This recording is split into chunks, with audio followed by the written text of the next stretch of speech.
Déjà, on va vous présenter une petite vidéo d'introduction qui a été faite par la DDT de l'Aisne, justement pour comprendre la différence entre un fossé et un cours d'eau. Environnement. Un cours d'eau est un écoulement d'eau dans un lit d'origine naturelle. Il est alimenté par une source et dispose d'un débit suffisant la majeure partie de l'année. L'écoulement peut ne pas être permanent compte tenu des conditions hydrologiques et géologiques locales. En revanche, un fossé est un ouvrage créé pour faciliter l'écoulement des eaux et n'est pas soumis aux mêmes règles. Consultez notre vidéo sur l'entretien des fossés. En cas de doute sur la nature de l'écoulement présent sur votre terrain, vous pouvez consulter la cartographie des cours d'eau reconnus par l'État. En France, seuls 3% des cours d'eau sont domaniaux, c'est-à-dire qu'ils relèvent du domaine public. Les 97% restants sont non domaniaux et appartiennent aux propriétaires riverains. L'entretien d'un cours d'eau non domanial est à la charge de son propriétaire. Si le cours d'eau sert de démarcation entre deux parcelles, chaque propriétaire est responsable de sa rive. On imagine une ligne tracée au milieu du cours d'eau. Les propriétaires ne sont pas soumis à une procédure réglementaire pour cet entretien régulier. Cependant, si des travaux modifient le profil du cours d'eau, ils s'exposent à des procédures au titre du Code de l'environnement. L'entretien doit respecter des bonnes pratiques. L'entretien d'un cours d'eau se compose principalement du faucardage des végétaux et de l'enlèvement des embâcles. Il est conseillé d'entretenir la végétation des berges en privilégiant des interventions douces avec un abattage très sélectif. Les coupes à blanc et le broyage mécanique sont à proscrire. Il faut couper les sujets inclinés vers l'eau qui pourraient chuter en érodant la berge ou en créant des embâcles. L'idée est de dégager un passage d'homme au-dessus de l'écoulement.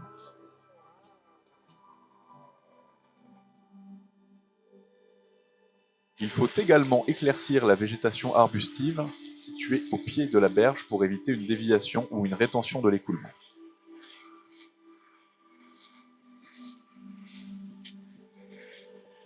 Les végétaux coupés doivent impérativement être ramassés pour ne pas créer d'embâcles en aval. Les embâcles sont des accumulations de matériaux naturels ou non qui affectent l'écoulement. Leur enlèvement n'est pas systématique. Certains embâcles permettent de diversifier le courant et ainsi créer des écosystèmes différents. Les embâcles couvrant une majorité du lit du cours d'eau sont à supprimer. Ils font obstacle aux écoulements et peuvent provoquer des crues. Les embâcles pérennes, dont la largeur est inférieure à la moitié du lit, sont eux à conserver. Ils fournissent habitat à différentes espèces animales. Il faut veiller à réaliser les travaux sans porter atteinte aux espèces de faune et de flore sauvages protégées. Animaux et végétaux bénéficiant de ce régime de protection sont listés dans un arrêté ministériel.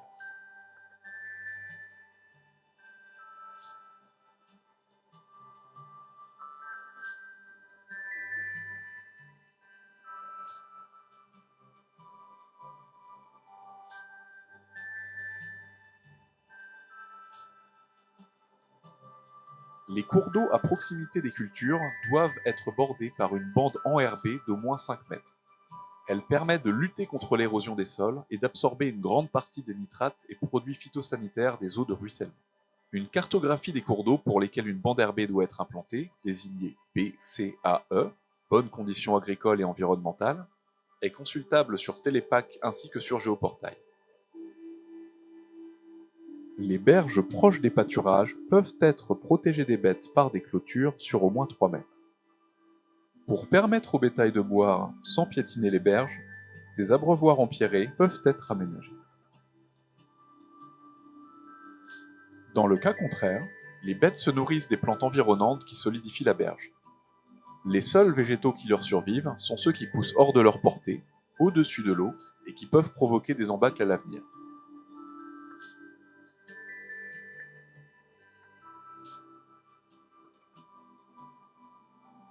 Il faut favoriser les aménagements durables qui évoluent avec le cours d'eau. Un curage, en plus de détruire l'écosystème des berges, ne réglera les problèmes de dépôt que provisoirement car il ne s'attaque qu'aux conséquences. Diminuer la largeur du lit avec un épi, en revanche, augmente la pression du cours d'eau et évite de futurs dépôts. Avec le temps, la rivière joue son rôle. Les matériaux se déposent et les végétaux s'installent. Un écosystème se crée naturellement. Un cours d'eau est un espace vivant.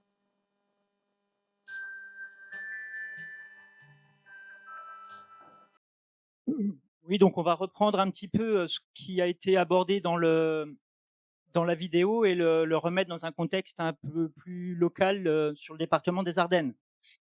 Donc, la définition légale d'un cours d'eau est donnée à l'article du Code de l'environnement qui définit 3 critères pour être vraiment pour faire la distinction entre fossé et cours d'eau.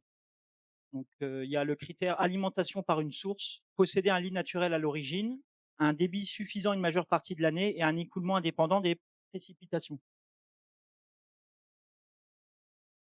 Ainsi, lorsqu'on a la présence des 3 critères, nous sommes donc bien en présence d'un cours d'eau. Lorsqu'il y a absence d'un des 3 critères, nous ne sommes pas sur un cours d'eau et en cas de doute, ça nécessite des indices supplémentaires et donc on utilise une clé de détermination que je ne présenterai pas aujourd'hui, mais sur le principe, voilà, présence des 3 critères, cours d'eau, absence, non cours d'eau. Et donc ça a ensuite une conséquence sur la réglementation à mettre en œuvre. Donc sur le département des Ardennes, nous sommes en train, donc la DDT et les inspecteurs de l'environnement sont en train de cartographier les cours d'eau. Donc sur la carte à gauche, nous voyons l'état actuel de la cartographie, de la prospection. Donc 70 à 80% du département est réalisé. Actuellement, nous sommes en prospection sur les bassins versants de l'Aisne amont. Il nous restera pour l'année prochaine et l'année suivante le secteur de la Sormonne et tout le nord du massif ardennais.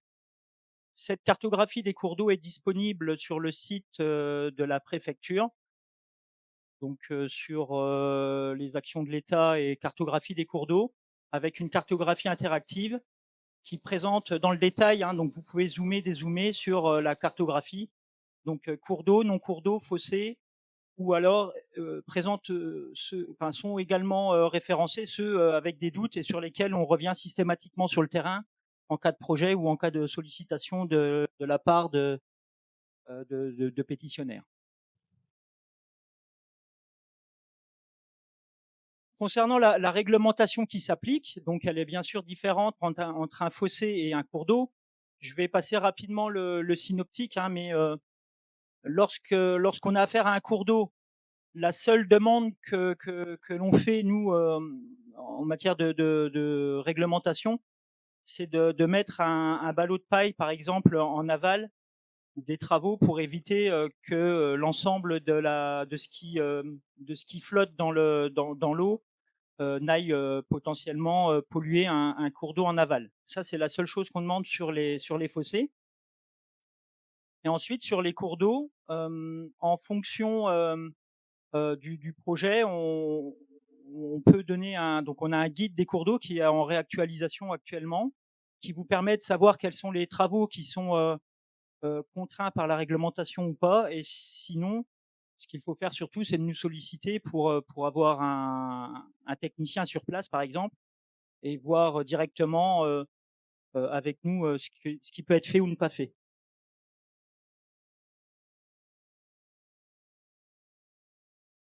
Donc là, sans rentrer vraiment dans le détail, donc une présentation des travaux qui ne sont pas soumis à procédure administrative.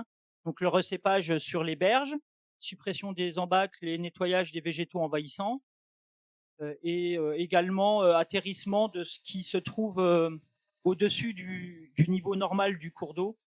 Toutes ces opérations ne sont pas soumises à la réglementation.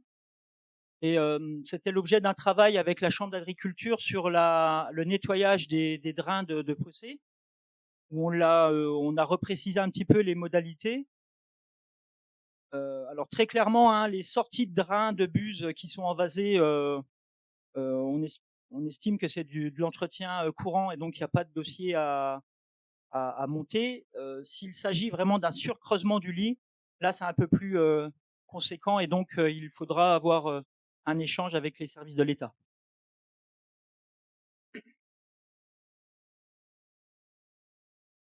Une petite diapo sur des exemples de travaux en cours d'eau qui sont soumis à la loi sur l'eau.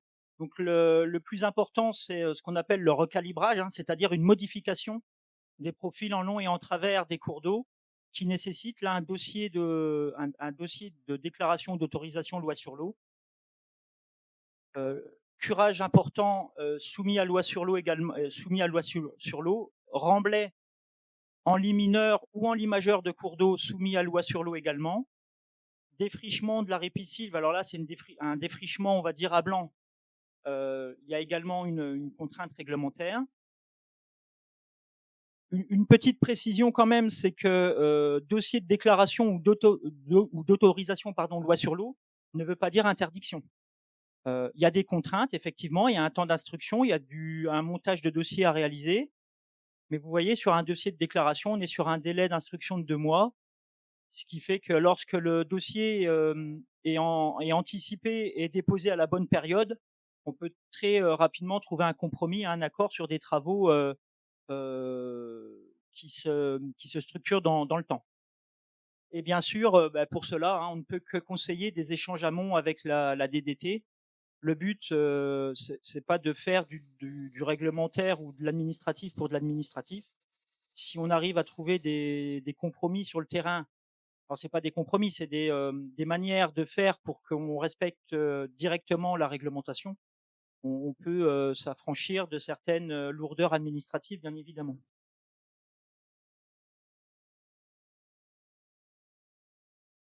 Un petit rappel donc de ce qui a été évoqué quand même dans la vidéo, pardon, c'est que il y a la loi sur l'eau qui s'applique, donc déclaration, autorisation sur des cours d'eau et pour des travaux assez conséquents.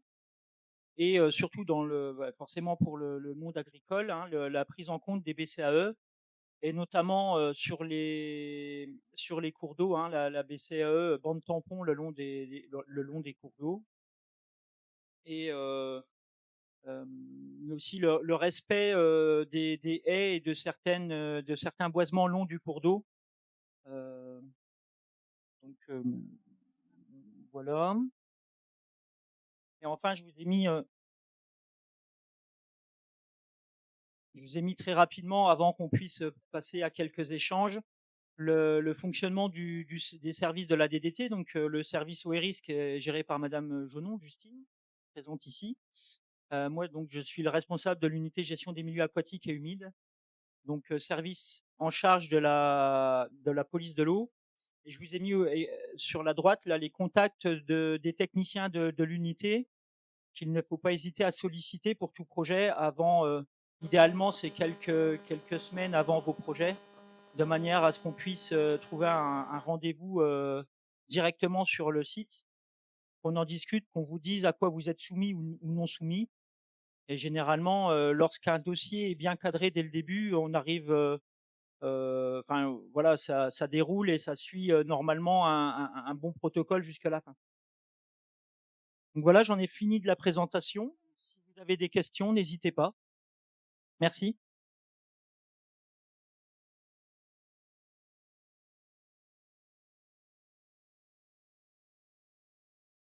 Non, pas de questions. Ah ben, c'est parfait. Oui, monsieur. À une époque,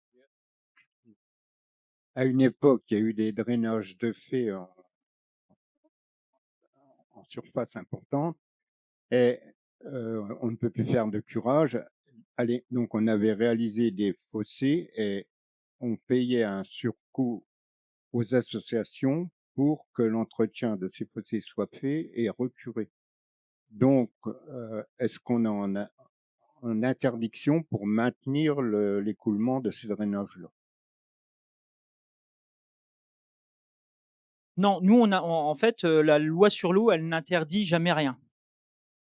Elle contraint parfois, mais elle n'interdit pas. Donc, sur des associations foncières de remembrement, notamment, lorsqu'on parle de curage, le plus simple est de nous solliciter. On fait le tour des problématiques ensemble. On rend un avis global sur les projets et le curage, lorsqu'il est bien fait, peut être réalisé sans même parfois de dossier réglementaire loi sur l'eau.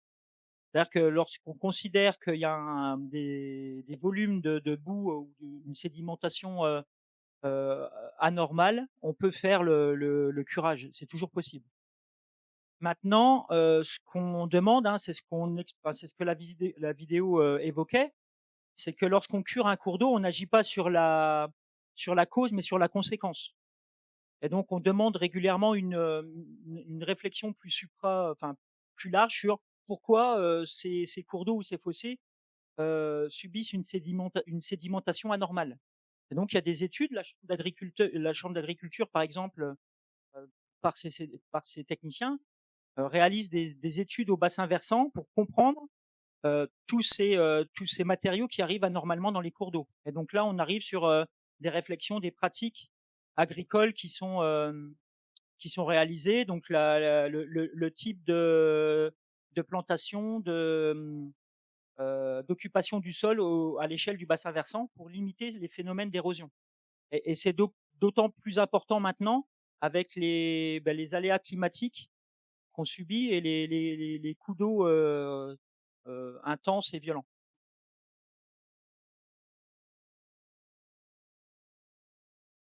J'aurais encore une question là. Les ragondins pullulent dans ma région et ils arrivent à modifier les berges des cours d'eau, amenant des fois des effondrements ou une déviation du cours d'eau. Est-ce qu'il serait intéressant qu'il soit toujours maintenu comme nuisible et détruit le plus possible? Il y a parfois confusion entre ragondin et castor. Donc là, si on parle de ragondin, il y a toujours la possibilité de.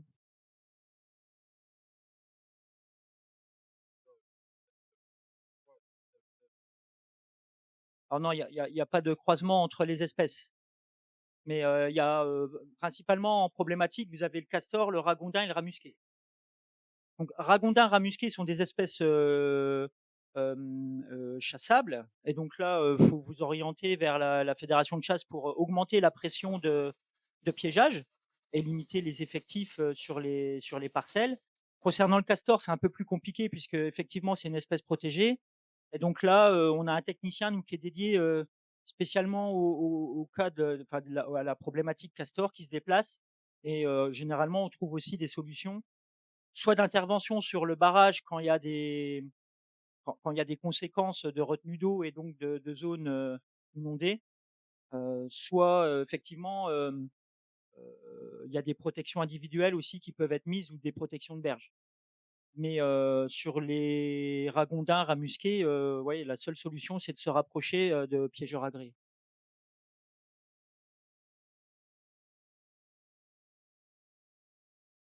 Oui, c'est ça. Oui. Mm.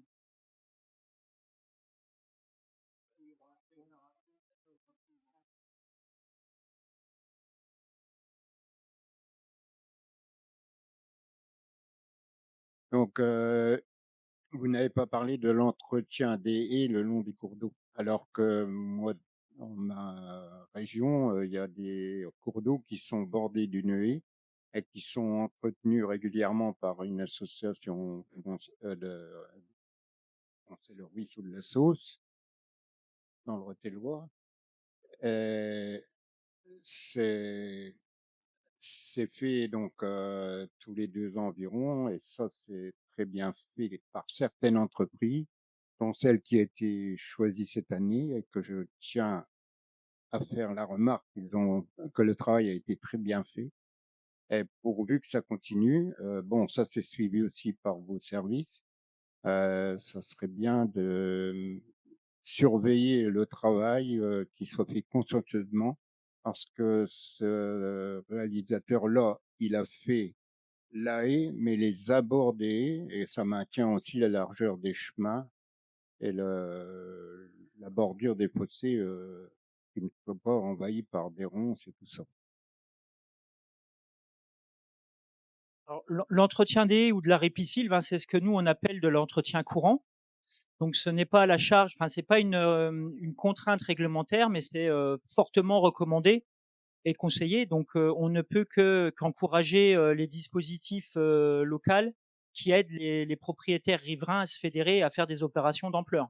Et là notamment les communautés de communes des secteurs, pour celles qui prennent la compétence ou euh, qui s'intéressent de près à la GEMAPI, donc la gestion de l'eau et protection contre les inondations.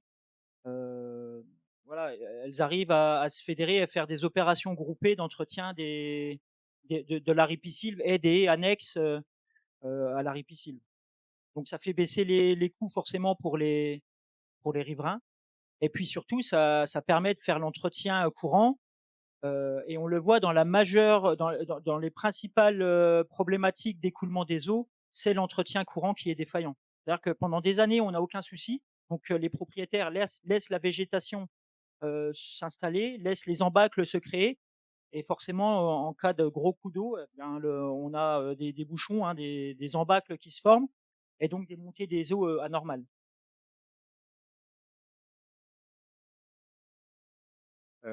Un exemple pour les fossés, il y a des endroits où on laisse pousser un saule au milieu du fossé.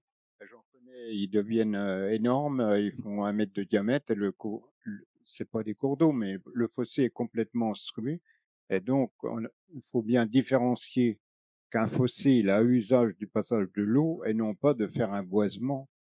Alors, avec le manque d'entretien, la négligence, il arrive que les fossés sont vraiment obstrués à cause c'est pas des plantations, mais des arbres qui se sont développés anormalement. Oui. Bah, là, malheureusement, hein, l'entretien des fossés ou même des cours d'eau non domaniaux, hein, donc sont à la charge du propriétaire jusqu'à la moitié du lit ou de l'entièreté si les deux parcelles, enfin les deux rives lui appartiennent. Mais bon, bien souvent, oui, alors il y a des conflits de voisinage. Nous, on assiste souvent où on nous sollicite hein, sur de non-entretien de la rive gauche par le propriétaire de la rive droite. Mais là-dessus, c'est du code de la propriété privée et pas du code de l'environnement qui s'applique directement. Donc après, on arrive sur des procédures compliquées où des maires ou des communautés de communes hein, peuvent euh, exiger, enfin peuvent prendre la compétence au titre des riverains pour le faire d'office. On arrive dans de la déclaration d'utilité publique. On a notre rôle un peu de médiation là-dedans et on conseille les communes de pas aller sur ce genre de procédure parce que c'est compliqué, c'est chronophage pour les maires et pour les techniciens cours d'eau qui viendraient essayer de mettre en place ces dispositifs. Ouais. Si, d'autres questions? Non? Bien. Merci à vous. Au revoir.